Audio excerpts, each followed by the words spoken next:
not on there, but that's okay. I'm going to let them know that it's ending. The auctions are ending pretty soon, and the case break should be at 8. So easy. We are live. As always, thank you so much to everybody that hopped in and is going to hop in here on this live Q&A. Last time you all mentioned that you wanted to do a little bit more of these, so I absolutely am excited to do more of these throughout the season. Jack joining me for this one, helping me proctor, but also Jack, I hope you chime in on everything you want to chime in on here. But thank you everybody for coming in. I know it's a lot of the like familiar faces on these, like Damien, what's up? Mr. Juan, what's up? Alex, also known as Lions, what's up? And thank you for everybody hopping in here and hanging out. We'll pretty much just jump right into it, Jack. And this one I am going to really have right with you here, which is, I think this is the perfect question to start with you being in here. Yeah. Does the Crochet trade make sense for Boston if it doesn't come with an extension? They have Crochet at 25-26, but their best window to compete, with Meyer, Campbell, Anthony probably begins 26-28. Yes, I think so. But, of course, I think it becomes it stings a little bit more if you don't do anything in terms of making a run in the next 2 years. But I think you're hoping you're doing so this year. I mean, the offense wasn't a problem, especially in the second half. And also, if this was the only move that they made, then it wouldn't make sense. But you know that the Red Sox are going to do more things, whether it's signing another free agent, whether it's trading Casas for another arm. They're going to do more. So I think no matter what, it makes sense. Of course, the extension makes it a slam dunk, no-brainer, huge win. Right. But even if something happens, look at what just happened with Juan Soto. It's hard to say that the Yankees made a mistake by trading for him. They got to the World Series. Soto played a big part in that. Crochet you would have for 2 years, and it's instantly, your frontline guy. I think no matter what, it is a win if you're the Red Sox. But of course, the extension would make it a big difference. I don't think Meyer, Campbell, and Anthony are what the Red Sox, they're going to help. Don't get me wrong. They could push them over the top. But this Red Sox team, the offense is good enough as is to win. It's the pitching that I think needs to, make that next step. Of course, Meyer, Campbell, Anthony will help fortify that future moving forward. But I'm curious what you think, Jack. Yeah. So spoiling tomorrow's Just Baseball show, question 1 in our mailbag episode was essentially, did Boston overpay for Garrett Crochet? And the short answer is no, absolutely not. Frankly, I think the White Sox could have gotten a better package out of this. It's weird. And from the White Sox perspective, I'll just get that out of the way. From the White Sox perspective, the headliner in this deal, quote unquote, and there are 2 top 100 guys that led this in Kyle Teel and Braden Montgomery.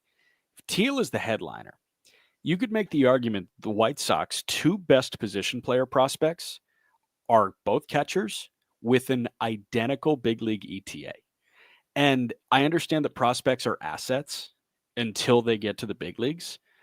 But how does that make any sense? That's the headliner. That was the only wrinkle that didn't make a ton of sense. I understand it probably was a non-starter to get a Meyer, Anthony, or Campbell.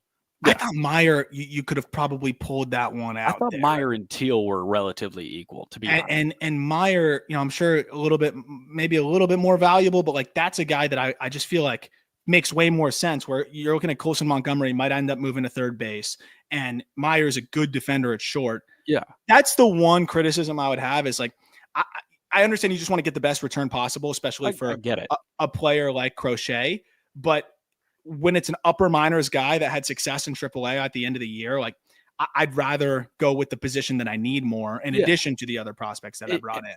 And when I tell you near identical ETAs, I think Teel played 28 games in Worcester and Caro played 26 games in Charlotte.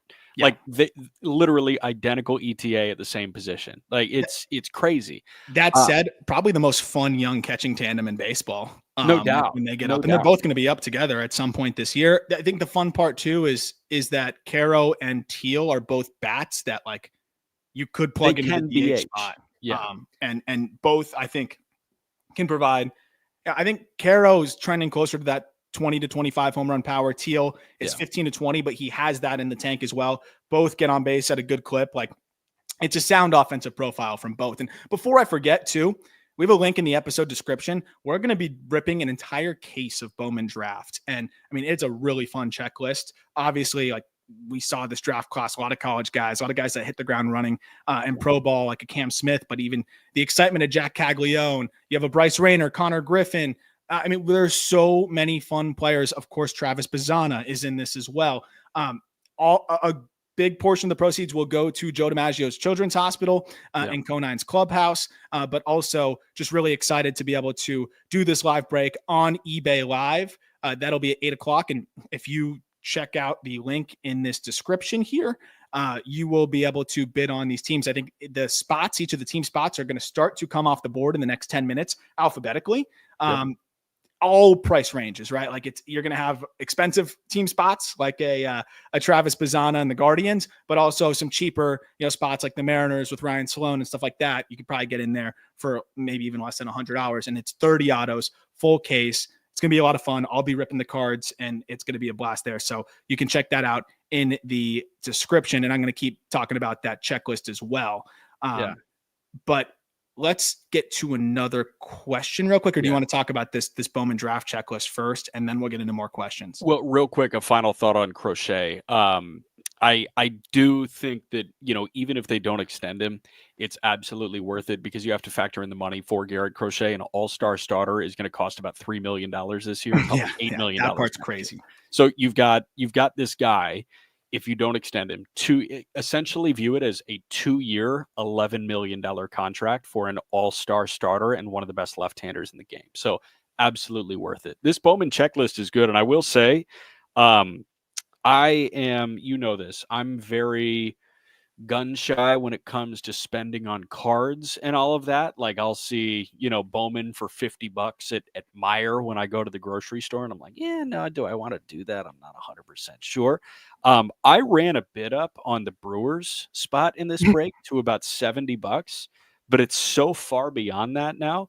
I can't get in on it, but I was very excited. And like $70 is the most I've ever even entertained bidding on a spot in a break. And that's the thing is some of these other team spots, like you have a Braylon Payne, who's the first round pick, but then you have Blake Burke, who I think Burke can be a big league first baseman in 2 years and can absolutely mash. So that's a fun team spot. You have Connor Griffin in there with the Pirates, obviously 5-tool, massive potential. Bryce Rayner with the Tigers. These are all top 100 guys for us. So definitely fun to check out. And when we're doing this break, even if you don't have a spot in, come hang out in the eBay Live, because I'm just going to be talking about these prospects, answering questions similarly in the live chat and doing stuff like that.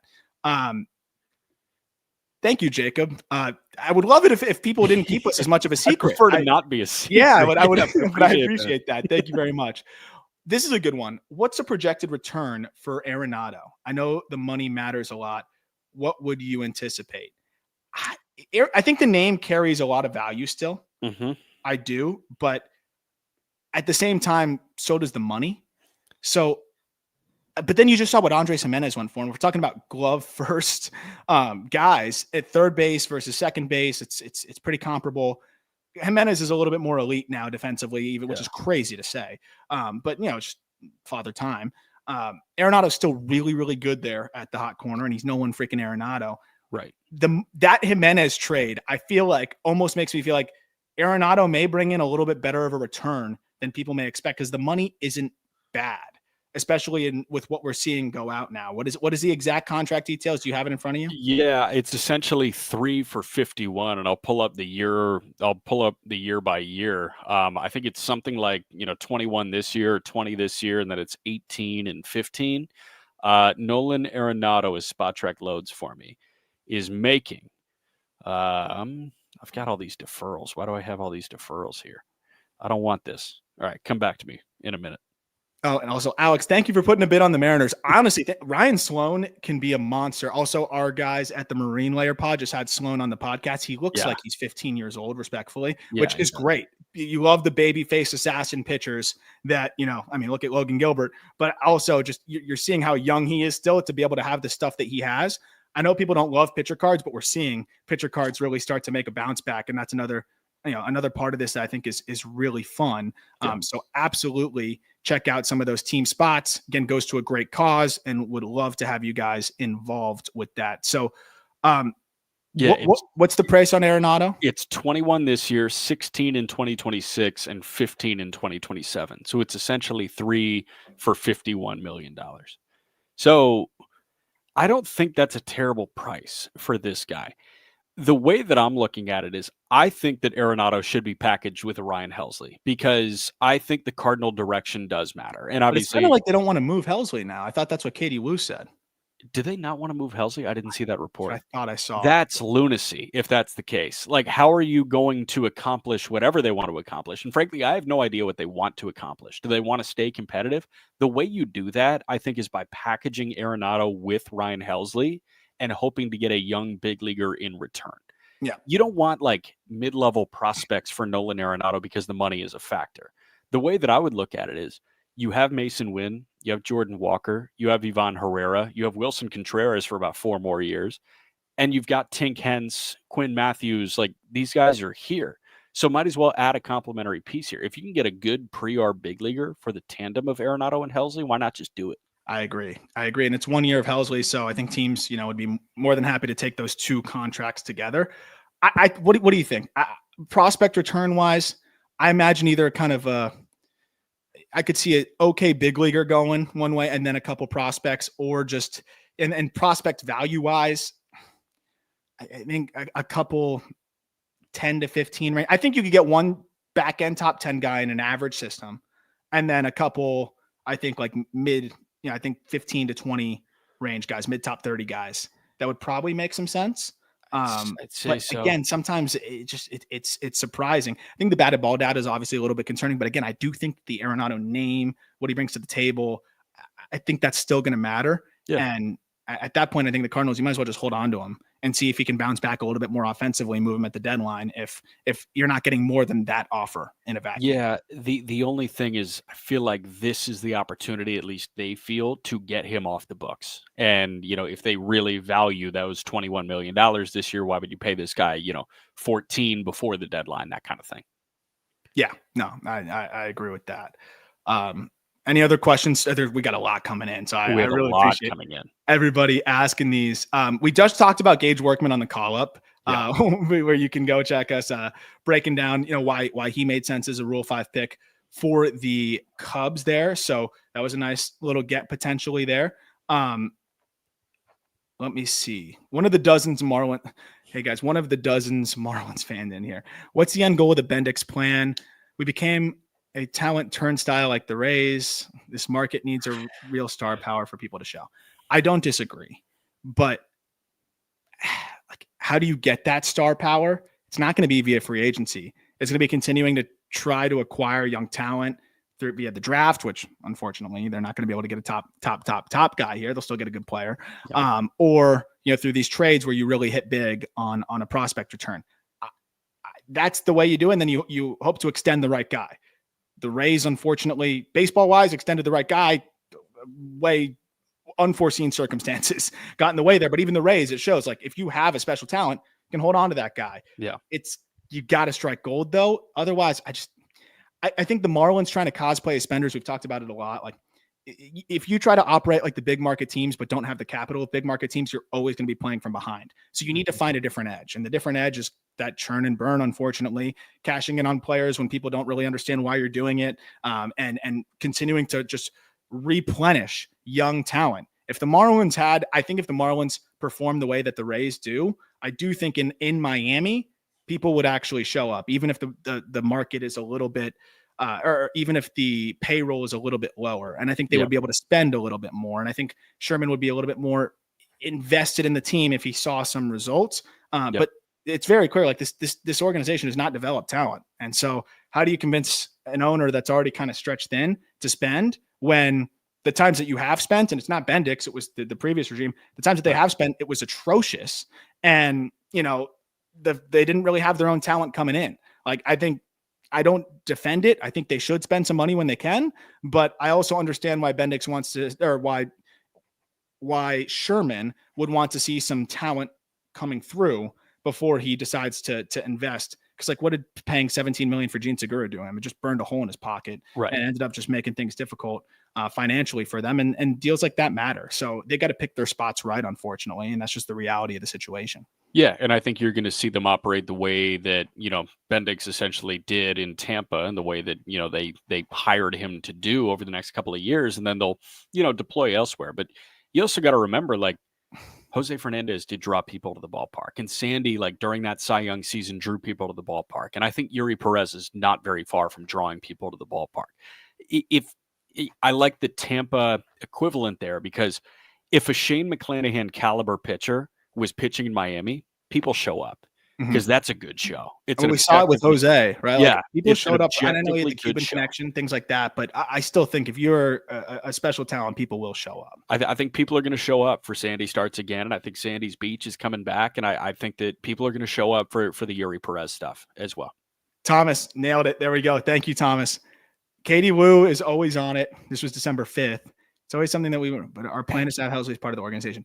I hope that's just leverage talk because it makes zero sense. It sounds also, like leverage. Give Thomas a follow. Great stuff. If you want pitching information, Thomas, your cards are amazing. Incredible. Your pitcher cards, I look at every single one of them.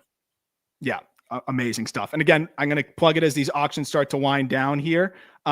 Some really, really fun players in this Bowman draft case. 30 autos, whether it's Bryce Rayner, we got Travis Bazzana, Jack Caglione, a ton of top 100 prospects in this checklist. I think the exact number, if we're talking about top 100 guys, let me pull it up right here. We've got, I think it's 10 top 100 guys in here. Nick Kurtz, of course, as well. Christian Moore also in there. Connor Griffin, Bryce Rayner, Braden Montgomery, who was just traded, Cam Smith, Chase Burns, Hagen Smith. And then guys that are not in the top 100 that are really exciting players to be able to pull. Again, the link is in the episode or in this description here. Carson Bench, Griffin Burkholder of the Phillies, Bench with the Mets, James Tibbs of the Giants, Seaver King of the Nationals, Theo Gillen of the Rays. And proceeds go to Joe DiMaggio Children's Hospital. So would love to get those items bid up a little bit. Would be great. I think I'm going to get involved on Rockies. $36 right now. Yeah, you should. What do you think of this? Do y'all value Painter, Miller, and Taiit as untouchable in trade packages unless it's a sure? I don't think surefire yes matters, to be honest with you. I think Painter is the untouchable one of this trio. I think in terms of untouchable to most available, Painter, like nothing's progressing.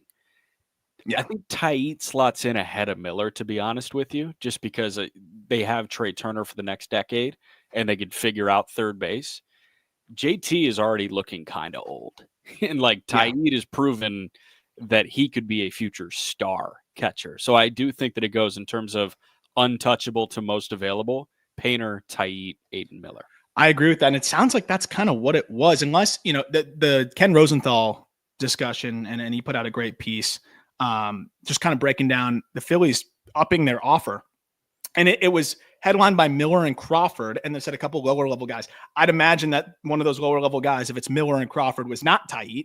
Otherwise, I think the White Sox may have been a little bit more interested in that. They seem very keen on Painter being in that package. And I'm not comparing Painter to Crochet at all. I don't want to do that.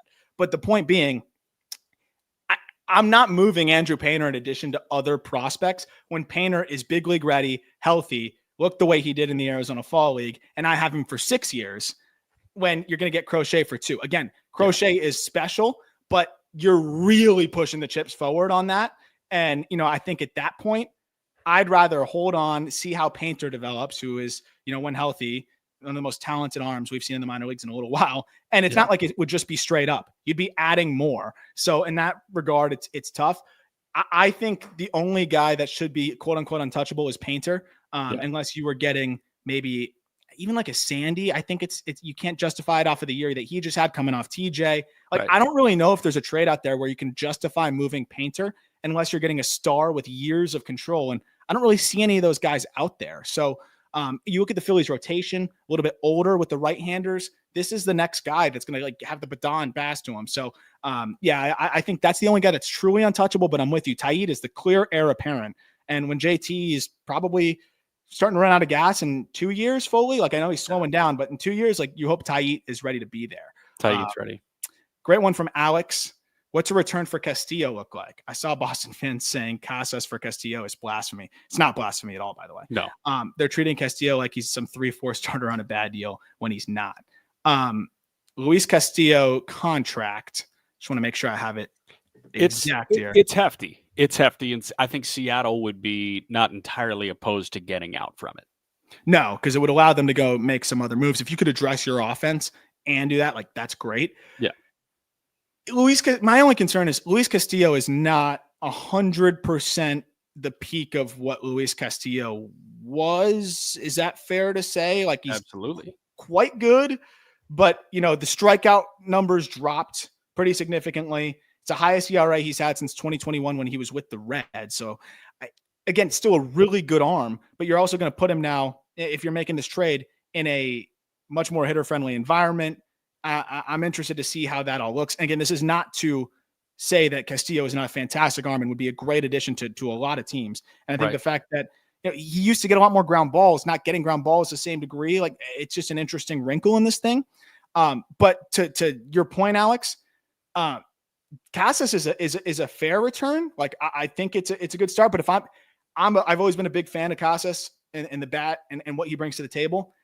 The years of control at the cost of Casas for Castillo, who's coming off of one of his weaker years, and his cost, I can understand why that may be a little bit steep. And I would rather, if I'm the Red Sox, put together a prospect package, especially when, you still have a lot of guys. Like I would move a Wilyer and some complementary pieces. I don't know if I don't need to move Casas, which the Red Sox don't necessarily need to. I don't think I would in this scenario.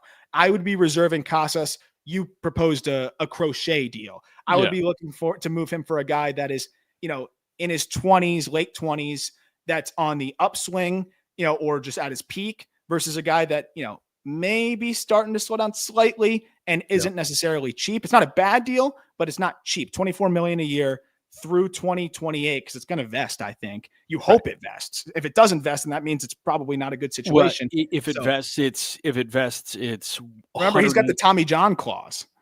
He's got the TJ clause, but it's also 180 innings in his age 32 season or something, which is what would make it vest. Luis Castillo. I think that's the language on there. Also, Bowman draft boxes are ridiculous. 1,000+ for super jumbo is disgusting. Yeah, the prices are nuts, and that's why we're hoping they get bid up, because legitimately anything over what we were able to acquire the box for is going to Joe DiMaggio Children's Hospital. So a reminder, and bless them. Let them know in the comments what some of the top cards that you're chasing are out there. Again, the auctions are winding down right now on eBay. D-backs will go first, and then it's just going to go in order from there. But the Red Sox, now you can get a Braden Montgomery, who's now with the White Sox, but you would be pulling a Braden Montgomery there, Cam Caminiti as well with the Braves. Like it's just so wide of so many different fun players that I think you can grab here. But again, Chase Burns is someone that'll fly quite quickly and would be a fun one as well. So keep an eye out for that. Also, Jack Caglione, that it's still only at $217 for a jumbo, super jumbo 30 auto case break. I've been seeing the Caglione spots in a full case break going for $400 or $300, whatever it may be. So still a really good discount there. Christian Moore at $140 and Bazan at $310. Again, if you're not trying to go that crazy, the Rockies are at $36. I think the White Sox are one of the sneakiest spots too. I just pushed the Rockies up. I just pushed the Rockies to 38. I want to say 39. I think the White Sox are one of the sneakiest spots here, because you have Hagen Smith at the top, but then you have Caleb Bonnemer, who was a borderline first round talent in the second round here, or third round, that also has autos in here. And then Sam Antonacci, super underrated. Another guy who has autos in this product, really good hit tool. I think the White Sox are one of the more underrated classes here that you could potentially snatch up, and the Mets as well. I love Carson Benj. I wanted to put him in the top 100. It was just a little too ambitious there, but that's a spot that's less than $100 right now. In this description here, go check out the link and bid those up. Would really appreciate it. Real quick on Luis Castillo, 2028 vests at $25 million if he throws 180 innings in his age 34 season in 2027. Like that's steep in 2027. But if he misses that time of the UCL injury, it becomes a $5 million team option. So that's advantage team that has Castillo. Yeah, I feel like Casas for Castillo straight up is an overpay by Boston, but it's not blasphemy like It's you're not saying. blasphemous at all. But No. it is a little steep. Thomas, can you explain why Painter's fastball is not tremendously mediocre? I understand that it doesn't have the outrageous characteristics and whatever. He's a tall, big dude that throws gas. And it's high spin those two, so it's going to play up more than I think the TrackMan IVB may imply. Did you see his follow up from a shape perspective? At the very bottom comment. From a shape perspective, before I get too roasted here. It's like, okay. Honestly, it is a good point. It is a good point. If you look at the characteristics, it doesn't jump off the page. But I think you have to just also look at how big he is, how loose and easy the delivery is, how hard he throws. And when he's healthy, he's spotting it. And that's where the location, and that's where like the stuff plus side of things, like we're still, and I know we have a location plus and things like that, but we're still trying to figure all that out because like when Painter was 100% healthy, he was pinpointing it at 98, 99 from that height, like with the way that it just flies out of his hand. I think it's sometimes just a little bit more than we can like totally quantify with the data, but I do hear your point on the data. I was a little bit surprised the first time I took a gander at it as well. Cags is a large human being. I agree. And shout out Chinook Seedery. There's no better seats. I can guarantee you that. Code Just Baseball, by the way, for 10% off those seeds. And they are not expensive either. Those auctions are winding down. Be sure to check those out. Let's see. Another fun question. Ooh, Jack, this is all you. This comes from Muhammad. I needed to get my hat. Is 8 for 280 too much for Burns? What do you think? I don't know. What do you think? What is too much anymore? I don't know. No, I don't think that's too much. I think but a Corbin second Burns, half, Jack. What about a second half? I don't care. I think Corbin Burns is going to be a $300 million pitcher. I think Kyle Tucker's going to make $450 million. Money's broken. Money is stupid. Baseball's broken right now, and it needs to get fixed. But Corbin Burns, time to capitalize on it before it gets fixed. In San Francisco, I would be a lot more comfortable giving him that money and that length because that ballpark, like he's gonna eat there. It's the same thing as like Logan Webb. Like I will sleep soundly for the next very long time.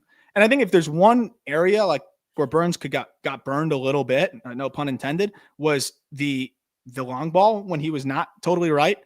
Well, it's going to be a lot easier to mitigate that, right? And in San Francisco. And so I think that's a big side of it. The secondary command wasn't there for him the way that it has been in the past. I think he's going to get that right. He's such a smart pitcher.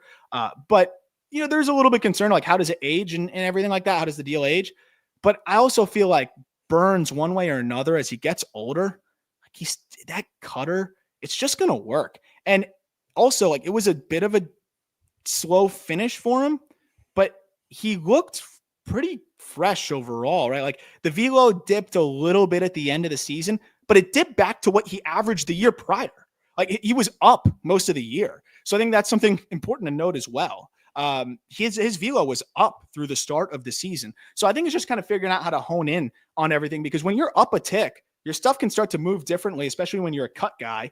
And I think that's exactly what happened with him. So I think being able to just manage that, I'm expecting when he signs, it's going to be a really good year for him next year. And no, I don't think 280 is too much for him. After you see what Fried just got as well. Yeah. I mean, Burns, look, even if he's not a perennial Cy Young contender, the floor is so high with a guy like him. It's, again, the same thing as Logan Webb. Like, even when Logan Webb isn't pitching like a top 10 guy in the game, he's never going to be a problem for you. Right. I'm totally with you. And Burns, like, to your point, he's going to figure out a way to get outs. And I just think the idea of essentially announcing that you're back if you're San Francisco by signing Burns is very important, and I think a very appealing idea. If you're Buster Posey and frankly, if you're Giants ownership, saying, hey, we think we have the best 1-2 punch of starting pitchers in Major League Baseball after committing $180 million to Willy Adames and $150 to Matt Chapman. So we think that we have maybe the best left side of the infield in Major League Baseball, maybe the best 1-2 punch in Major League Baseball. Like, we're here, we're back, we're the San Francisco Giants. We're not going to hang out at 80 wins moving forward. And I do think the price of that could be $320 million. Yeah, no, 100%. I agree. One more reminder: the Atlanta Brave, the Diamondback spot's off the board. The Brave spot has one more minute if you want a shot at Cam and Itty. Wow. But also, you can get in on the Orioles. There's 3 minutes left there. Red Sox 5 minutes there, still a bargain, and the Cubs are a bargain. Cam Smith. Yeah, I've been seeing those spots go for a ton. It's still under 200. The White Sox spot, as it just was gassing up, still under 100. 9 minutes left on all of those. And again, the link is in the episode description. We got a great one here from Jules. And shout out Jules. I know she's listening all the time between the call up and the Just Baseball show. Appreciate the support, even though you give me a little bit of a hard time for one miss on a Rule 5 eligible guy that was deemed eligible by every outlet. But it's okay, Jules. You're mostly nice to me. What do you think about this? Tucker, Presley, and $6 million to the Orioles for Ryan O'Hearn, Kobe Mayo, Heston Kjerstad, and Griff O'Farrell.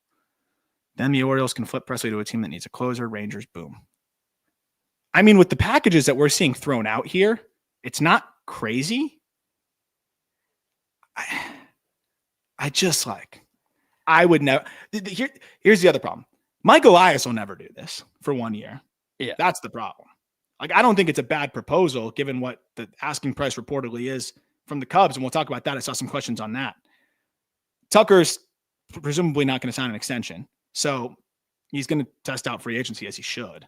Are you going to give up 6 years of Kobe Mayo and 5+ years of Kjerstad? Kjerstad's I'm not losing sleep over. Mayo is the one that hurts. It would be a plus trade for the Astros, but I don't know. Yeah. I think you'd have to take O'Hearn out of this and maybe add in a lower level prospect, and maybe you got a shot. It's just so anti-Mike Elias. I love Jules's response to this. It's supposed to be fun, not realistic. It broke my brain in the best way. I'm just like, you know what? When you throw out this many names and you've got this much money involved, I'm like, yeah, you know what? Let's just do it. let's create pure baseball chaos. I do love the idea, and I really like the money attached as well, and then flipping Presley because, in a vacuum, sending away Kobe Mayo for 1 year of Kyle Tucker, assuming that he doesn't re-sign with you, is a very hard pill to swallow. Yeah. But you have these moving parts around it as well. I think Kjerstad, why is he still in Baltimore? If he's not going to get a shot, there's no point in him being in Baltimore right now. You should package him. I think that Seattle makes a lot of sense for a Heston Kjerstad. I do think that he could lead a Luis Castillo package if they are hell-bent on moving Luis Castillo, where it's like Kjerstad. I would love to see Seattle get their hands on Chase McDermott and then maybe another. But Kobe Mayo just feels a little too heavy for 1 year of somebody. And granted, a guy that could very well be, a top 5 finisher in MVP voting, could very well be an MVP finalist, but it's Kobe Mayo. That's a top 10 player in all of minor league baseball. And with the way he pulls the ball in the air in those Crawford boxes, I think he could hit 40 he there. Could turn into, better than what we've seen from Bregman over the last 6-7 years. Yeah. Craziness. And I understand that there's more risk. He's a big swinger. I get it, but he's so talented. I'm not going to move him after he struggled. The Austin Riley comps are real. Yes. They're totally real. Yeah. Yeah. I'm with you 100%. So yeah, I mean, I like the thought though. I like the thought. Who's got the best Bowman collection? Eric by a mile. This guy, follow him on Instagram, Kern's Cards. It's insane what Eric has. Eric has one of the best collections ever. So I'm telling you, check out Kern's Cards if you just want to see some card porn there. It is crazy.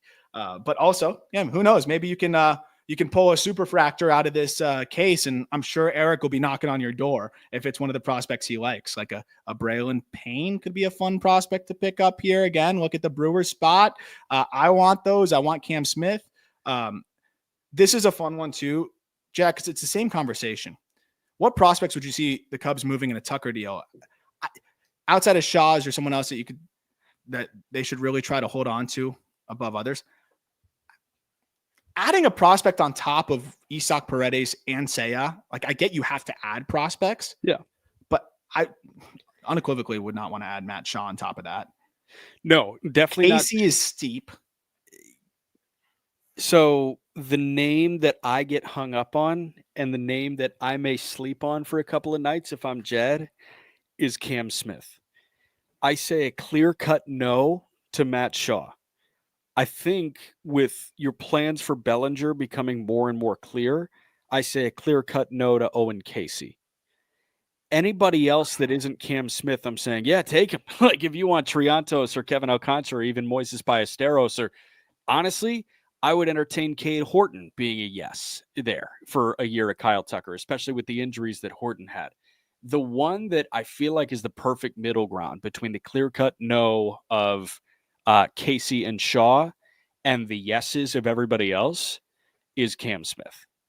And like the fact that I hang up for a minute there tells me that Jed may just say yes because it's Kyle Tucker. I love Cam Smith. I know. I can understand that, right? I get it. It's just you just traded for Isaac Paredes, who's supposed to be the future at third base. Matt Shaw looks like Kyle Tucker for Isaac Paredes. And yeah, it's not going to happen. But and others. Yeah, and others. So you can make that happen. But like, if you're moving Paredes, who's the third baseman? Matt Shaw, it looks like he's better off at second base. So Cam Smith seems like the heir apparent at the hot corner, and now he's not going to be.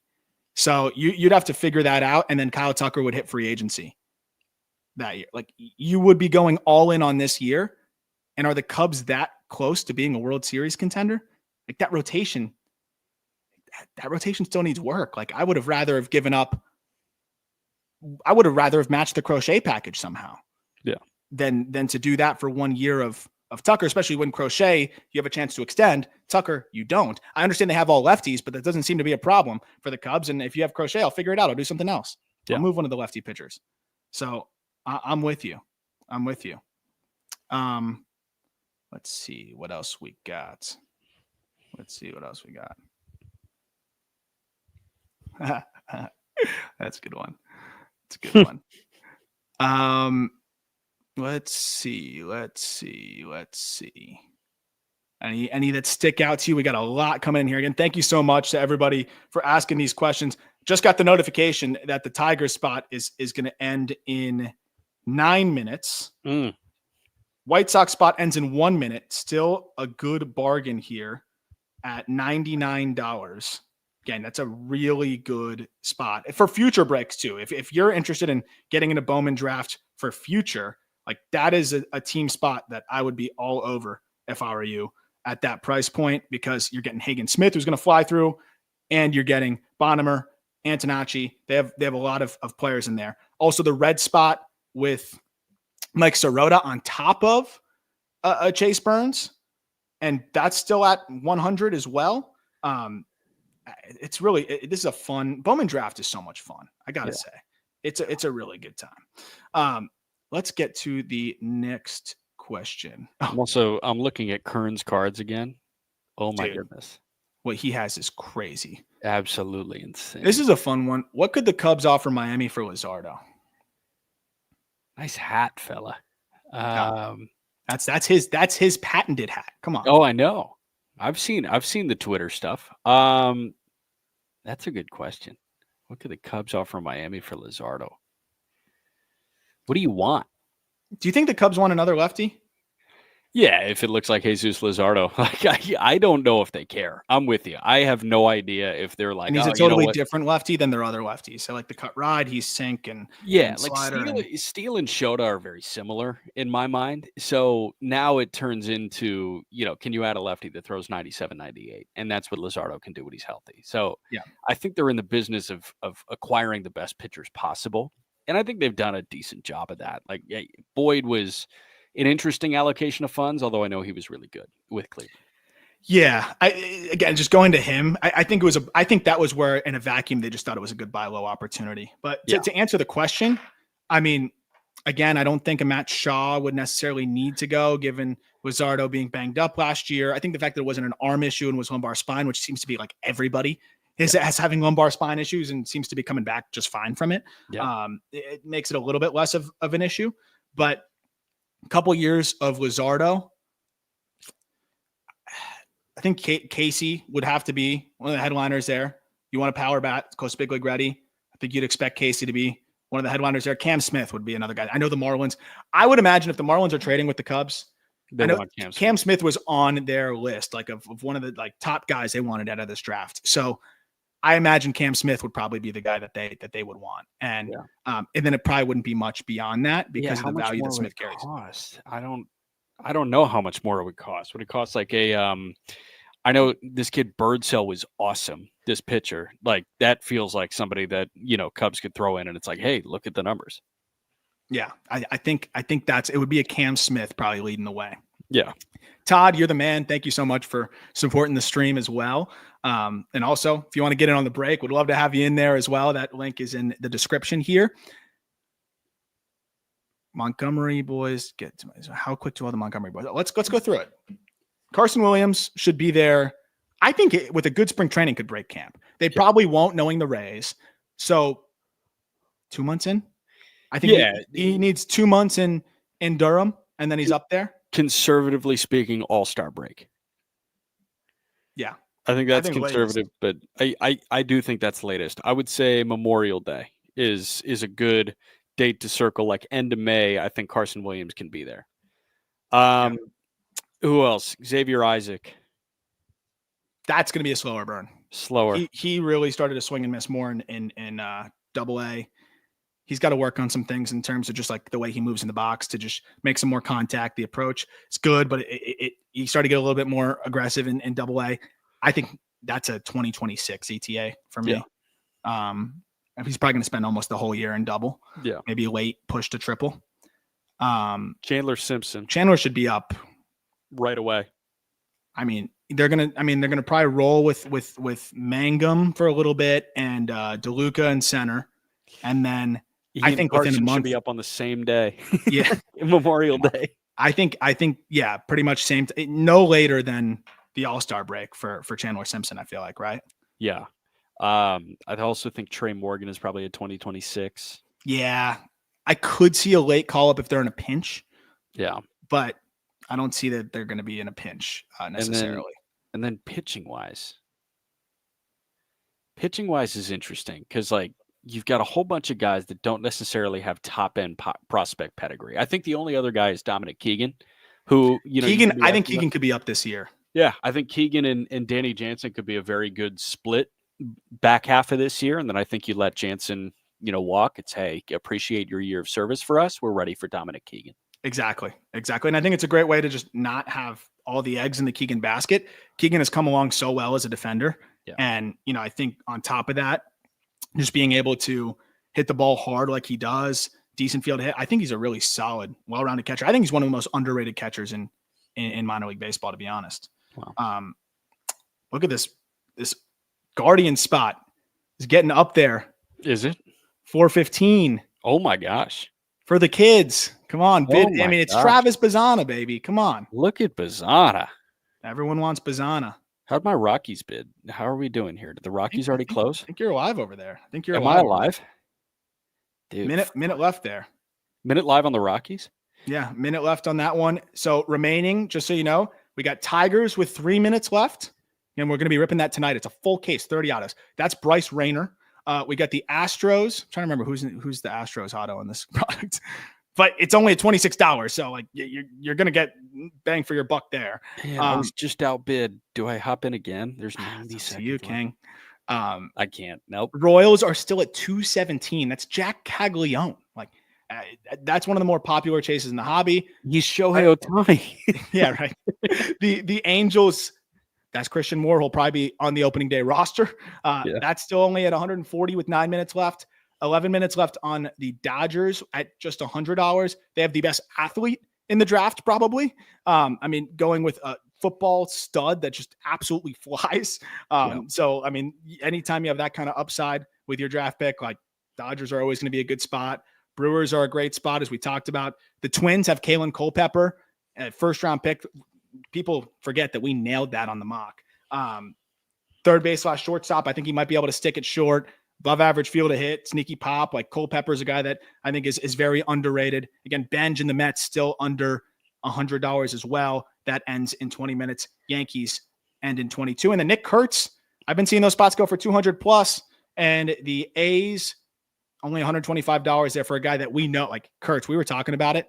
That dude is going to fly through the minor leagues with his feel to hit, his approach, and the power. They've been experimenting with him in corner outfield too a little bit. I love like that idea. If he can even be passable out there, really makes things a little bit easier to push him quickly, especially with that first base situation that we've talked about out there. Patrick, thank you so much for supporting the stream. You're the man. As a friend of Braden Montgomery, do you think Getz tries to pull a Minasian and move him up fast this year? I don't think Getz is like that. And I think that's a good thing because Braden Montgomery is a special talent. Bat speed wise, I mean, up there with anybody. Going through the video again last night, like he has elite bat speed, but he's a switch hitter.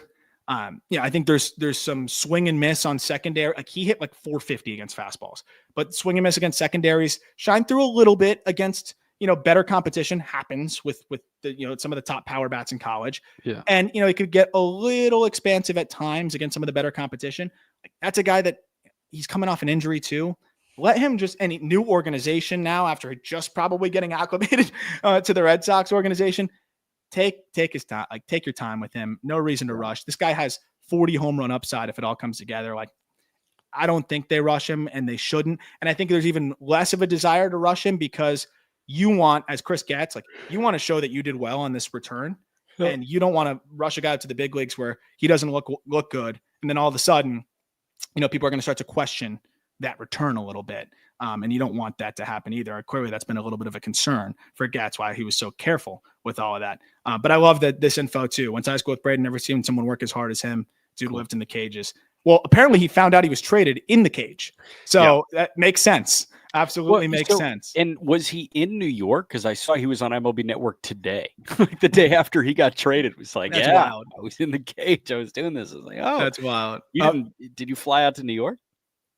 Maybe he wouldn't be trained? That's interesting. I have no idea. Do they have like an auxiliary studio somewhere? No, he was with Vasgersian and Harold Reynolds. I know you'll wax some poetic on this. Yeah. Ortiz moved for the guards. They needed an arm. And I mean, he's going to slot into that rotation. I think be able to help anchor it on the back end. And I loved that move for them. I mean, to be able to just immediately, they turned Andres Jimenez into a starting pitcher for them this year that at worst is going to be a 4 or 5. I think, can be better than that. You've seen him up close and personal. A guy that was just picked in the 3rd round of this draft who also has autos in this product, I think in the Pirate spot, and Josh Hartle. And then also a funky lefty in Michael Kennedy, who had some really good numbers at the lower levels as well. Like, I mean, they made out great, the guards. By the way, though, I love the Horwitz fit for the Pirates. Like, they needed a first baseman. I love it. He could so much better than paying Anthony Rizzo. Oh, my gosh. So much better. Pay somebody else, please. If he can platoon with help me. Billy Cook. Billy Cook crushes lefties. Horwitz, you don't want to face lefties. That's one of those sneaky platoons that I could give you an 800 OPS. But Ortiz to the guards. Tell me why you love it, Jack. You said back end? I think worst case back end. Yeah, worst case. That's what I said. I didn't hear worst case. I just heard he can give you some reassurance on the back end. I was like, back end? We were talking about this on tomorrow's mailbag show. Like, he's the 2nd best starter on the Guardians. Like, I'm taking Luis Ortiz over Gavin Williams next year with what Williams 2024 looked like with the elbow issue off the top of the year. And then, when he came back, he was not the Gavin Williams that we saw in 2023. So it's Bibee as the opening day starter. And then I think Luis Ortiz is right there. Apparently Ortiz was a sponge when learning pitching with Aroldis Chapman because Ortiz started the year in the bullpen. It's been a weird bit for Luis Ortiz. 2022, all of a sudden he was throwing 102 miles an hour in AAA, and then he got a brief, big league taste at the end of the year, and we're like, whoa.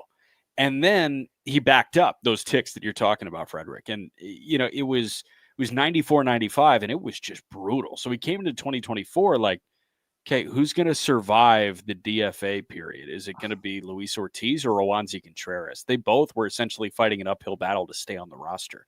And Ortiz was so good out of the bullpen at the beginning of the year. They DFA Roansy. And then Ortiz is so good as a spot starter.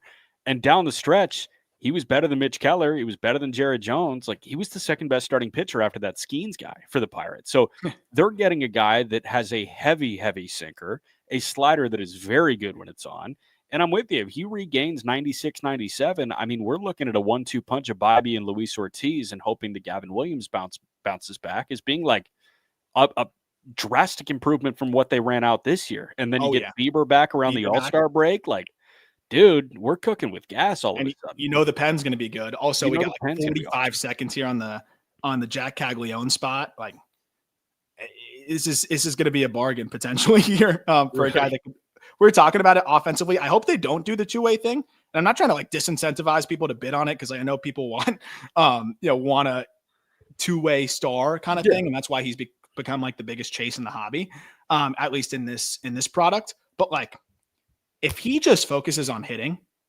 Cags can hit you like 50 home runs if it all comes together between the bat to ball that I think is severely undersold, the raw power, which is 80. And it's the big issue is the approach. If he focuses on just hitting, I think the approach can come along a little bit further.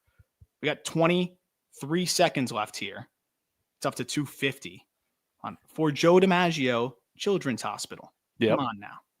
It's at 2:55, 10 seconds. See who gets in there. But someone's going to come in at the last minute. Ooh, Ned Flanders. Wow, Ned. Well, mid and small market. And also, thank you so much for the support. Thank you. I really, really appreciate that. Do mid and small market teams ever be able?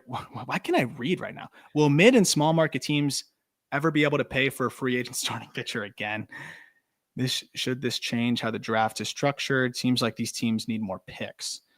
What's interesting is we already have a system in place for that, right? Where these smaller market teams and mid-market teams get compensation picks based on the CBA market size evaluation, which they never tell us the information on how they actually do that. They just put it in the CBA that these are the markets in order. I agree. Like there needs to be a little bit more something done, but I also think that I think there's a lot of incentive already for these like teams to spend. We already have revenue sharing. They already get comp picks. They already are doing well. The RSN thing threw a wrench in this whole thing because I could be pounding the table and I would be firing off if it weren't for the RSN thing because that actually has some validity to it, obviously. The second the TV rights things gets figured out and we know what's coming in, there is no excuse for these smaller and mid-market teams not to spend. I'm not saying that they're going to be able to compete on $300 million deals, but the A's, like we just saw, teams should be able to go get 70, 80, 90, $100 million pitchers. Like what we just saw the Mets do last offseason. Every mid-market team should be able to do that. Go get a Severino, go get a Manaea. You might not nail it that way every single time, but a lot of these teams are afraid to even go, 20 million on 1 year or anything like that. Like that's a joke to me. They were both 13? Were they both 1 year, $13 million? They were both 1 year, 13. Every single team in Major League Baseball should be able to pay two guys 1 year for $13 million. Yeah. Every single one. I'm totally with you. But teams look at it and they're like, if he's not good for us at 13 million, we're screwed. And that's just ridiculous. So it's not just the $300 million edge that big market teams have now. Big market teams now have the ability to take a chance and miss on a $13 million bounce back guy because these smaller market teams aren't willing to roll the dice there. And that's where I think the issue lies. You have revenue sharing. You have so much money coming in. Like you can afford to miss on a $13 million reclamation project pitcher. And owners that say anything otherwise are just outright crying poor and lying. But again, this RSN thing makes it a little bit more complicated. I do think there's some validity obviously to that. But that's the thing that sucks is like it just gave them another reason to be able to cry poor and they didn't need one. And the owners, that is. It's also just like, it's totally beyond my pay grade, but we're going to get to RSN uniformity at some point, somewhat soon, it sounds like. And I know Rob Manfred has hopes in place of, Major League Baseball operating essentially every single RSN that we have and owning the rights to every local telecast. At that point, I don't know how revenue sharing is affected there, but it should be able to somewhat mimic what the NBA has. And it's not apples to apples because the NBA just has to pay less players, has to pay fewer players. But at the end of the day, man, like New Orleans this year, the Pelicans have total money allocated to their roster at $185 million. Why can they do that? It's not like viewership is running circles around it. The NBA's viewership is down 40%. It's down 40%. So it's like, you can't tell me that it's just the gate that gives New Orleans the opportunity to spend $185 million. Like when they can never get Wizards, more than 18,000 people in an arena anyways. Like when you're sellout Exactly. Saturdays, like you're getting 30, 40, even if you're, again, I know some teams are not. I mean, that's because you stink. Like, right. put a better product on the field, people might show up. Yeah, I'm with you. Like I've always thought about that, and I understand. It's and like amazing. these contracts that these guys are getting, the active payroll for the Detroit. Yeah, it's nuts. The active payroll for the Detroit Pistons as it stands right now is $128 million. No one goes to those games. How can we not get there to the point where like every organization in Major League Baseball can have an $130 million payroll? And no, the answer is probably not salary cap and salary floor. I don't think it is. But every organization in the NBA can afford a max guy, several mid-level guys, and like build around that, man. I mean, there are a lot of guys making stupid money. And I'm not saying that, every player should be making $15 million a year in Major League Baseball, but you should be able to afford 5 or 6 of those guys on a 26-man roster. So once we get... Oh, I lose you for a sec? Yeah, maybe. Where'd you lose me? And once we get to television uniformity, I think we're going to get pretty close. Yeah, I agree. Hey, thank you, Gabe. I saw our guys at Chinook also said thank you. I missed my PT today. I missed my physical therapy today. I realized it mid-episode with Jack and had like a mini meltdown about it because I'm really eager to get this thing right. I got the Conine charity golf tournament in a month and a half that I was told I have no chance at being ready for by PT. So I just got to grind harder, right? You just got to get myself right there. But thank you, Gabe. I appreciate it. It's nice to be out of that gargantuan sling. People were asking me like, what's in the bag? I'm like, what bag? There's no bag, but I guess it looks like I have like a little like Merce attached to the sling there. Because it has to push off your arm. Like there's that cushion that pushes it off your arm. I went through TSA and he's like, you got to open the bag. I'm like, there is no bag. He's like, you got to open the bag. I'm like, what bag? Foam. Like I can't open I can't move. So yeah, that was a process. No, that's when you just start yelling at TSA to the point where they detain you. Yeah, that always goes well. Devon Best always. Did that. Dolphins legend. Johnny loves. Thank you for the support, Johnny. Nice last name. So I've got a lot of pushback for saying that I think Agustin Ramirez can develop into a passable catcher. This guy's an athlete, man, and he has been grinding every single day this offseason behind the dish, like with some of the better catching coaches. I think he's actually was working with one of the Marlins newer catching coaches there too. He stole like 20 plus bags the last like couple years. He is a good athlete. And some scouts I've talked to that I respect, and he's polarizing. Some scouts say no chance because they saw how much he struggled. There were stretches where he legitimately could not catch the baseball. I think a lot of it was mental, to be honest, because I saw the stretches where he's moving well. He looks okay. You see the athleticism and you think he can come together. I just think there's too much talent there. He's young. He hasn't had nearly as many reps. I keep emphasizing how few professional games this guy has played. He has not played that many professional games, period. He has flown through the minor leagues because of how well he has swung it. But like, just to put it in perspective here, and catching at the lower levels way easier than catching at the upper levels. This is a breakout prospect. This is a guy that spent 2019 in the Dominican Summer League. 2020 didn't play. No one did. 2021 in the rookie league at the complex. 2022 at the complex as well, where he started to break out. And then 2023 was the first year off the complex. He climbed from low A to high A to double A in that year alone. So that guy was supposed to try to get acclimated to pitching at those levels and then just working with staffs. And you're expecting him to refine his defense in that process. That's pretty hard. And then 2024 starts the year in double A, puts up a 942 OPS, then gets traded and, plays 29 games in triple A, then gets traded and goes over to the Marlins where he put up an 805 OPS as a 22-year-old in triple A. Like, give the guy some time. He was 22 for 24 in stolen base attempts, by the way, which is nuts. This dude has caught 223 professional games. Like, that is so few. Yeah. Like for a kid to develop, I think It's going to take time. He might be a little bit of a rough catcher out of the gate. Look at what William Contreras was able to do. He was so iffy behind the dish that the Braves had him in left field and traded him. Playing left. Yeah. And that's one of the smartest front offices in baseball. I mean, Alex Anthopoulos, that's a rare miss from him. But that also just shows you the athleticism and the right coaches. You can get guys right. There's certain things that you can't overcome. And I don't think Agustin Ramirez has anything you totally can't overcome. Thank you for giving me the Agustin Ramirez William Contreras comp. I'm never going to forget it moving forward. Yes. You said it was a comp. Guy.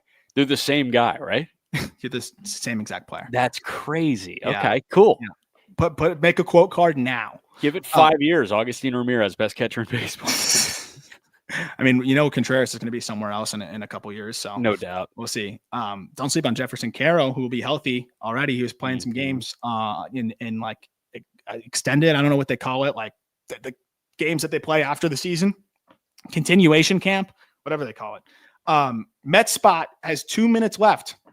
I'm gonna bid on it because I want Carson Bench. Yeah. Did I tell you my Rockies debacle? I popped in again with like 45 seconds left, and I upped the bid to about $42. Sold for $80. I was like, wait, holy crap! How did it more than double in that time? But somebody pushed it so far beyond where I was comfortable. And am I going to regret it when a Condon auto gets pulled? Probably. But you know what? You're going to regret it when we get the Veen variation card. And keep your eyes peeled for future breaks with Just Baseball, because I'm going to be buying in on Veen and like only Veen. Colby, what is the Mets spot say it goes for on my sheet over there? Because again, I think that's one of the best like steals in this. Yeah, it's $160 spot. It's still at $130 right now, so pretty good little bargain there. Let's see another question here. Do we want to talk Jared Jones? Yeah. What do you think of this, Jack? Did we talk about this yesterday? No, we didn't talk. Did you talk about it with Peter maybe? Yeah, I don't know. I might have just been texting about it. I was texting about it with a bunch. Yeah, I know you hate this. Why would you deprive yourself of the opportunity to run out Skeens, Jones, and Bubba Chandler? Because this is the new thing to do, is trade pitching for hitting instead of your prospects, right? You can't move prospects. Although they did just move several prospects for hitting. So I saw, but none of them are Jared Jones. No disrespect to Josh Hartle, but you don't throw 100 from a unicorn slot, essentially. I think Lance Brzdowski did a great job on MLB Network breaking this down. He essentially said the only fastball profile that's comparable is Spencer Strider. Yeah. You have a Spencer Strider fastball, and I know that Jones struggled a little bit, and he was dealing with that lat issue back half of last year. But what you saw at the beginning of the year should have you backflipping. It should have you drooling if you are a. You saw how we pushed him up on the top 100 list before he debuted. I mean, that was a guy that we always were super high on, and it wasn't just because you were getting live looks and texting me every time, like, dude, look at what Jones is doing. Obviously, that helped, but just the sheer numbers, the data, the athleticism on the mound, like it is Strider-esque in a lot of ways. And again, it's like it's a Strider light. But when you are in that conversation of an outlier, like, come on, stick with it. It makes zero sense to me. The other report that went hand in hand with that, essentially the same sentence in the Post Gazette, and those guys do awesome work, Noah Hiles and Andrew Destin. The other player that went hand in hand with Jared Jones was Mitch Keller, and that I feel like is a fair thing to move, especially with the extension. Like, that's an opportunity to cut payroll. That guy has not been good in the second half of the last 2 seasons now, but he's thrown to an all-star ability in the first half of back-to-back seasons at this point. I think if they get the right pitch for Mitch Keller, they should absolutely jump on that. Yeah. But Jared Jones, like, that's a package that we haven't seen for a young pitcher. Like, he has the chance to be a 2, and they've got Skeens as an ace. They have Bubba as a future 2, and they have Jones as a possible 2 as well. And God forbid the injury thing continues to be a trend with Jones. If you put that dude in the bullpen he would be one of the best. He's Mason closers. Miller. Yeah, he would be like adjacent to Mason Miller. It would be Yeah. it would be scary. It'd be a couple ticks lower, and then but with better characteristics, which would just be game over. Yeah. We are seeing more of these fly off the board here.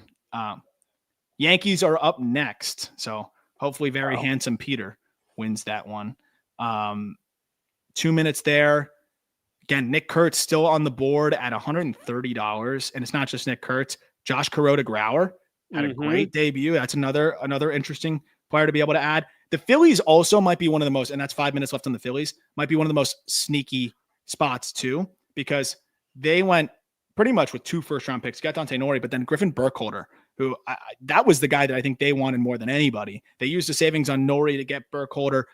Crazy speed power combination to dream on there. But then also you still have Connor Griffin on the board with the Pirates that is going to end in 7 minutes as well. Reminder that portion of the proceeds go to Joe DiMaggio Children's Hospital in Conine's clubhouse there. If you're Boston, are you content finding saves from Hendricks, Chapman, Slayton, or are you pursuing someone like Tanner Scott or Devin Williams? Devin for sure. I mean, Devin would all of a sudden make this bullpen really intriguing. Yep. Because Hendricks, when healthy, I love the idea of a Hendricks working back in the 7th and 8th and, when needed, can close some games out. I think Slayton is a stud. We've talked about that. And Chapman, not a guy that you want in the 9th, but definitely still can strike him out with the best of them. It's like a 40% K rate over the last 2 years almost. Yeah. I don't see that. I think the Red Sox still need to address starting pitching more to the point that I wouldn't pay Tanner Scott. Yeah. I think other teams are it makes more sense for a Royals when Peter and I talked about that, like to go pay a Tanner Scott. Devin makes a lot of sense. It's just after the trade that you just made, you're not trading any of your blue chip guys. So you're going to really thin out the tier 2 of your prospects, that you have there. That could be okay though. Or is that a spot where they don't need an outfielder? So it would be prospects. Would you be okay with parting with more prospects for Devin Williams when at the end of the day, he's a reliever that, what is it, one more year after this one? Or is he? No, it's just this year. Helsley's going to be. You're going to have to outbid the Dodgers, who clearly, like Ken Rosenthal said, are all in there. I don't know if that makes the most sense for the Red Sox. I think you could just go. I would try to trade for Helsley. I agree. I'm calling a bluff on John Mozeliak. Like that language makes me think that he's bluffing, and he's I agree. Just trying it's to too position. weird. Yeah, It's the same. I mean, you also saw the Red Sox front office say, "I don't know where all these Casas trade rumors are coming from. He can hit 40. We really like him." Well, I wonder where they're coming from. You dangle him every day. Every day. So there's a lot of front office speak. Another name that I think Boston should be checking in on via trade, and he wouldn't cost really anything, is Camilo Doval from San Francisco, because That'd be a good flyer to take. He's fully on the market, and you create strength in numbers. I do think Chapman can pitch the 9th. I think, and Hendricks, if he's healthy and look good, he can pitch the 9th. And I do think Slayton can pitch. I wouldn't rely on one of them, but by committee here, when the Giants were one of the best bullpens in Major League Baseball, they had like 8 guys with like 5+ saves. Yep. I think that closer by committee situation with the Red Sox probably makes the most sense. Yeah. So I'm with you. I think that is a great way to approach it. Yeah. We'll do a few more of these questions. Oh, wow. I thank you, Mr. Flaherty. Look at him holding that trophy. Look at that guy. Who is First time, long time. You're a big fan of the show. I love you, Pete. This is one of the best in the biz. How do you know he goes by Pete? That's a great point. I don't know. That trophy, that was the best summer of my life. No doubt about it. Nice. I mean, Pete helped put together a banger squad that year. That was a lot of fun. A lot of big leaguers. A lot of big leaguers on that team. Nikki G. Let's see what else we got. Anything? Oh, here. I think there's a fun one. I don't know. So the PPI side of things makes it like almost a slam dunk to do it. You get a little closer to the screen there. Yeah. Well, no, I'm trying to see this photo from King Crochet 45. Do you see? His photo is literally It's a crochet edit that maybe like the Red Sox put out or something. I was just trying to see it. King Crochet 45, baby. Yeah. Yankees just ended. Ooh, the Athletics ended. What did that go for? Wow. Whoever got the A's got a bargain. 182 for the Nick Kurtz spot. That's Wow. pretty nice. Not bad. 104 still for the Philly spot. Do you think the PPI is enough here for the Red Sox to roll out Anthony to start the year? Like we talked about, I still think there's some things he needs to refine to be fully ready for the big league level. But we've mentioned it, like you can shelter him from lefties out of the gate and then ease him in. And as you ease him in, you know, he just has to be on the opening day roster. Obviously, if he's up there, he's playing, but it doesn't mean that he has to play 6 of the, you know, all every day, essentially. Like he could take a day or 2 off when it's a tough left-handed pitcher and you can deploy him off the bench and things like that. But the outfield situation is kind of crowded, right? Because that's why I almost think you got to move Wilyer, because I think the median outcome of Roman Anthony's rookie season is like what Wilyer Abreu did last year. Like 780 OPS and good defense and right. Maybe the defense isn't quite as good, so the WAR is slightly below, but the defense, he's a good center fielder. Like I think it would be really solid defense and right. I think it might be a little bit overly bullish with how much guys have struggled maybe when they're first getting up, but I think the 60th percentile outcome then would be that Wilyer Abreu season. And if you're getting a PPI pick, you cash in Wilyer for pitching. Like, I don't understand how Wilyer plus some prospects can't intrigue the Mariners enough to pull something off there and get Castillo or another arm. And then you start Roman. If Roman struggles, you have so many contingency plans. You know, if you do ultimately have to send him back to AAA, which, you know, I think would be quite surprising given the approach and how hard he hits the baseball. He needs to hit it in the air a little bit more, but still, all you would have to do is, again, Rafaela in center, Duran would play a corner. Yoshida can always go back out there. I know he's not great out there, but I know he wants to play out there. He can always go back out there. Like Ref Snyder can hit the short side of the platoon. Like they've got enough dudes that like it wouldn't set them up bad. Are the Pirates about to come off the board? Connor Griffin, maybe arguably the highest, as high of a ceiling as anybody in this draft, is about to come off the board in 1 minute here. What does it normally go for, Cole? Oh my gosh, it normally goes for 350. What's at 203 right now? So that's a bargain and a half. I don't know. What do you think? Like with the Red Sox situation, I wouldn't want to rush him either, but the PPI side of things, it's wide open with Caminero is not rookie eligible. It's going to be Job. It's going to be, and pitchers, you know, automatic edge to the hitter. It's an uphill battle. Yep. And they might not even roll out Job right away either in Detroit. Scott Harris has kind of said he's got to earn it. Yeah. What do we think? The other competition aside from Job is Mayo, but we'll see if Mayo has a clear path to playing time in 2025, at least right away.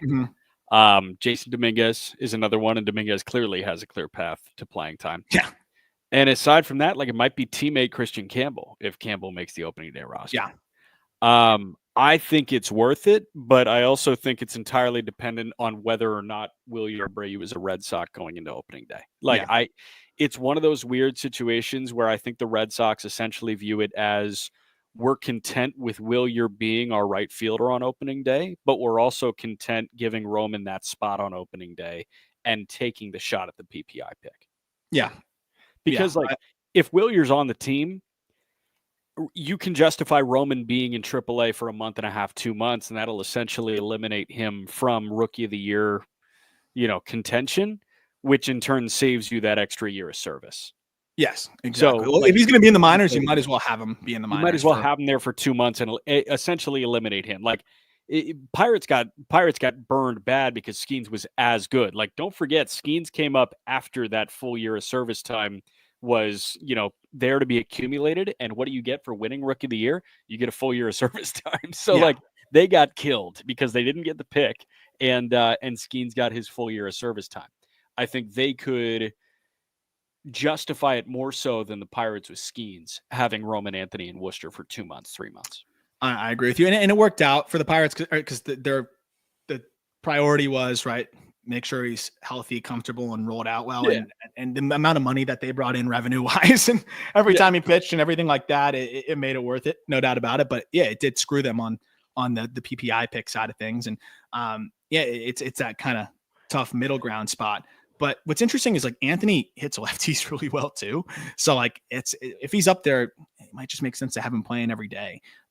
So it's going to be fascinating. I think he makes it even more of a no-brainer to dangle Willier and just go do it. Wow, Mariners skyrocketed to 71. So is this really going to happen? Are they really going to trade Cease? Like, I know the Padres are listening on everybody because the RSN thing with them too. Yeah. Like, what do you think? No, with Musgrove out for the year, I think they'd be very silly to move Dylan Cease.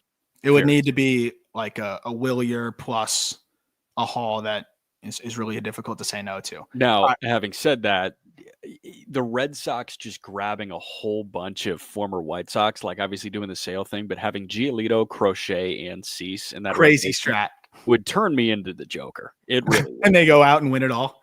Yeah, I mean, dude, they like bring Eloy on for the final push. They bring Moncada back. Dude, like, oh God, it would kill me. It actually would turn me into the Joker. What's up, Krabs? Yeah, what's up, Krabs? How we doing, brother? Actually, dude, Austin Gauthier might be one of the more underrated because he's in such a good system. Yeah. This is a really solid utility guy. Like, yeah, he doesn't chase. So he's gonna walk. He walks at a 14% clip. He doesn't hit the ball too hard and he puts it on the ground a little bit too much, but he makes plenty of contact, hits lefties pretty well. Like, this is just a really solid high floor. I think he's gonna be a big leaguer, like, and fill a bench role well. Like, he played left, he played second. I think they moved him around a little bit to the left side of the infield when needed. I think a little third base. I think he could be a solid high floor bench piece. I don't know if it'll be with the Dodgers, but that's also a player that, like, if the Dodgers are making a trade, that's a great like third piece to get, along in the package. Sure. Like we saw them dangle Trey Sweeney to go get, a Jack Flaherty along with Tyron Lorenzo. Yeah, honestly, he could have been a candidate to get picked in the Rule 5 if he was eligible. Like, it makes sense, but appreciate you, Krabs. Great stuff as always. I hope you're doing well. Hope to see you at All-Star Week next year, or this coming year as well. Atlanta's a great spot. Alex Freeland's rocketing up MILB rankings. Real product, the Dodgers system. Have you done much of an Alex Freeland dive, Jack? No, I viewed him and Shea Whitcomb as kind of my Spider-Man meme guys, even though I know that they're pretty different. Yeah. But I just viewed them as guys where it's like, you're a little older, that like you don't have any prospect pedigree, and then all of a sudden you pop out this year and really, really ball. And I think they both turn themselves into, legit big league infield options. So yeah. I haven't really done the dive too much on Alex Freeland, but I do know that the numbers were really darn good in the upper levels this year. He's a piece that I think a lot of teams would be interested in. I also think he's a guy that definitely benefits. Like, there's certain hitters that I would pause a little bit more on in terms of maybe being disproportionately benefiting from the PCL environment and even the Texas League at times. Like, his EVs are above average, slightly above. He hits the ball in the air pretty consistently from both sides of the plate. But I think those numbers really popped given the environment. He also has a really good approach, though. So the high floor there. He made some swing adjustments, too, that I dove into. I don't remember the exact specifics of it, but I do remember seeing a tangible change in the setup from both sides of the plate and his timing mechanism, and that resulted in better swing decisions and more contact. I still think the hit tool is average at best, but then he hedges that with plus plate discipline, hitting the ball harder than he ever has. I think the adjustment was actually helping him, hit the ball harder, period. And a 47% hard hit rate is pretty impressive. So that does kind of help spell some of the concern about being, benefiting in the environment. Here's the interesting thing is, I think he's a better option than Gavin Lux tomorrow. So just putting that out there, because he can actually play shortstop. He hits the ball harder than Lux, and he has a better approach than Lux, and he's a switch hitter. But he's also not a guy that the Dodgers, the defending champs, are going to roll out the shortstop right away. All of a sudden, we're going to protect Mookie. Nope, Mookie's playing short. We run that cycle every single offseason. It drives me nuts. But Freeland is a good insurance policy there. But also, I think he could be a great trade piece as well. I think he's a fringe top 100 guy. Really? And he broke out like he was 22 last season, and to do what he did in the upper levels, the swing decisions really hammer home. When you're a switch hitter that's chasing at a 15% clip, with 47% hard hit rate, like it's hard to ignore that. I will say he did slow down a little bit at the end of the year, and AAA was a little bit more difficult for him. He just missed for us, but like, you know, I can understand why he's flying up the industry rankings and things like that. And I don't think that it's because of the Dodgers. I think he's definitely earned that in a vacuum. Yeah. A few more. Also, Jack, you don't need to hang on the whole time if you want to go, tap out. I don't know how much you got. You're good. Auction ends in what, 9 minutes? Yeah. Oh, another one just came off the board. And I would love to have all you in there with us. We're going to keep answering. So if we didn't get to your questions, like 50 seconds here on the Tampa Bay Rays. Theo Gillen is arguably also one of the most electric athletes in the draft as well. I thought we've had him as a top 30 draft prospect, flies, pretty advanced field to hit. Injuries were the only reason why he probably wasn't a top 10 pick, but the Rays, they go for the upside here, and he has monster upside as a middle infield piece. And that spot is still just at $70. So Theo Gillen, 20 seconds left. Definitely a good one to bid on there if you want a chance at a premium athlete in a system that develops talent quite well. Still have the Rangers with 2 minutes left. We've got the Blue Jays. That's Trey Savage with 4 minutes left, only at $40. And then the Nationals with Seaver King. I mean, some of the best EVs, some of the better power speed combination in the draft. That's the last one, and that's still only at $100 as well. So still some good ones on the board as we wrap up the auction here. A few more questions here. Let's see. Jackson Joe making the opening day roster. He should. He very well should. I think Scott Harris wanted to light a fire under him a little bit with the comments, like, he's got to earn it kind of thing. But like, does he need any more fire? I'm not, absolutely not. And as we sure. talked about, like you saw it when he threw in the playoffs and everything like that. Like, probably not just because he's so good.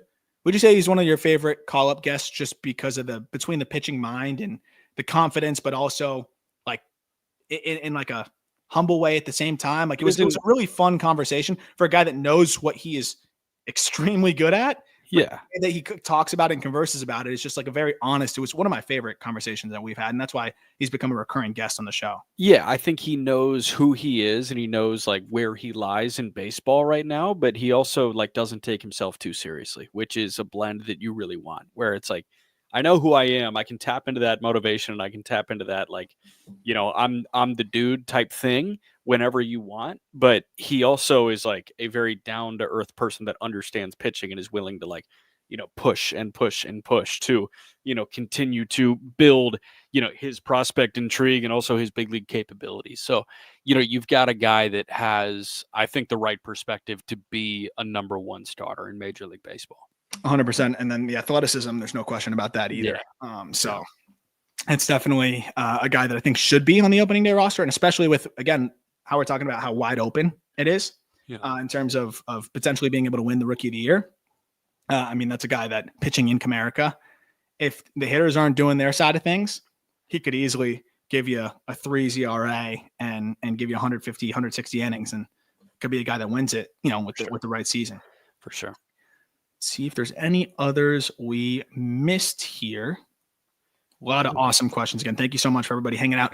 I also encourage you to just hang out on the eBay Live and just see what we open up here. It's 30 autos, so it's going to be some fun stuff here. This is a good one. Who do you think the most big league ready guy is from the draft last year? Christian Moore. I don't know. Bazana? I think Bazana would be the initial answer, but I think there was some things that he could improve, being able to handle breaking balls. He swings his ass off every time. And when you swing really, really hard, sometimes you lose some of that adjustability in the zone, and the adjustability in the zone is what made him so elite in college. So I think he's still trying to find that balance. Yeah. I will say, I don't think Chase Burns is going to change much at all in the minor leagues. Like, no, it's going to be more just about sequencing and, just tightening up the shapes a little bit. And how long does sequencing take in the minor leagues? Like, I really don't think that's something you frankly need to figure out too much in the minor leagues. I think you can do that at the Especially big league with level. The Hunter Green template already there. Yeah, exactly. So like Hagen Smith, I feel like there are some, other things that, you can iron out and do the build up thing. Like Burns is already, I feel like Burns was essentially his finished product at Wake, and it was, pitcher 1 in the draft or pitcher 1B, whatever it may be. And I do feel like that guy, he needs to see like the least amount of development. I feel like he's ready to go. I think Hagen Smith, though, too, like the fastball is so unique. The slider is so gross. And he started to mix in a cutter and the changeup. Like, even the 2 pitches, he can just ride those to the big leagues. And, the White Sox just may not want to waste bullets, down in the minor league. So it can make a lot of sense there. One of the last ones here. The last auctions are wrapping up as well. Again, thank you so much, everyone, for hanging out with us. And we're going to continue to do more of these lives throughout the off season. Last spot is the Nationals, by the way. That's Seaver King. I believe Loma Vita's in there. Is Loma Vita in there? I think so. Regardless, Seaver King, I mean, upside wise, and 90th percentile of like 110 or 109, and plus wheels, and either it's going to be a shortstop or center field, like premium positions. Like, he's a stud. One rule that you'd like to see put in baseball. I don't know. I feel like everybody has an answer to this. I never really do. Like alternating 2-point conversions after the 12th inning. Yeah, that one's brutal. I honestly, it's horrible. I hate it. I don't know. Like, I feel like my firm answer here would be a spending floor. Like, I would love to see a salary floor in baseball. I don't know if we'll ever get that. I don't think we'll ever get that. Owners would never allow. Owners would never say yes to a floor, just like players would never say yes to a cap. Like, that's just. I would say trading draft picks. You can trade compensation round picks, but I think you should be able to trade top 5 round picks or something like that. I could understand how it gets convoluted, but especially now that we've cut the draft to 20 rounds, like you should be able to trade picks at least within the top 5 rounds. I love the idea of, hey, like you get our first round pick in 2 years. Like the only problem with that is you could abuse it, and then you would have such a ridiculous bonus pool to work with that you could then run laps in the draft. So you could, I think, trade draft picks, but then a cap of like, you can't have a bonus pool above X amount. Isn't there a stipend rule in the NBA? Like you can't trade first round picks in back-to-back years or something like that. It's not unprecedented. Nationals just went off the board. Let's see. Again, come hang out. It's gonna be ripping these cards. This is kind of my case break debut. I've broke a little bit, but this is like actual like full on break debut here. So I'm looking forward to that. But yeah, that would probably be mine. I would like to see you be able to trade, and you can just have you could have some sort of rule where you can't have more than X amount of picks and something similar like the Sypian rule, which I learned only because of 2K when I would try to trade all of my picks. I would try to trade them all the time for my franchise for players, and they're like, you can't trade anymore. I agree. Seaver King might be one of the most elite baseball names of all time. It's really good. It's up there. It's absolutely up there. Let Peter answer this one in the chat. I know he likes it. He's like, I don't care about 8 years. That's here you go. We spent too much on him. That's a problem for 35-year-old Peter, essentially. Like that's essentially what it is. That'll do it. Jack, thanks for hanging out and doing this with me as well. These are fun, and it's just so cool to see everybody come out here and ask questions and support and just hang out. It's really been cool to see the community, the baseball community, and engage with you all. And like, this is definitely something we want to continue to do. And thanks for making it worthwhile for us, For sure. And really making it something that we can get excited about doing continuously. So we will be doing it more through the off season. It doesn't always have to be like hey, check out this eBay Live. Definitely going to do it before these eBay Lives, so you guys can come in and tell you a little bit about what we're ripping, because there's going to be Bowman Chrome in the future, stuff like that. I want to tell you what's in the product, all that good stuff, and it's a lot of fun, and the money goes to charity. But again, it is so much fun being able to answer your questions. Thank you all for checking out the Just Baseball show and checking out the website. We have writers doing an amazing job out over there. Check out justbaseball.com.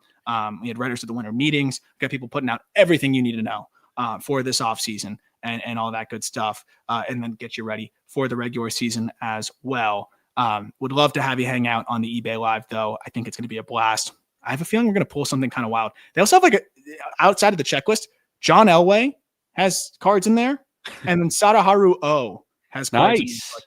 Would be Yeah. really sick to pull one of those. So we'll see what happens. But as always, thank you guys for hanging out. We'll be doing more of these, so stay tuned on social. Subscribe to the newsletter, then you'll never miss one of these either. And the newsletter, Elijah's crushing that as well. Yep. And have a great weekend. We will talk to you guys next week.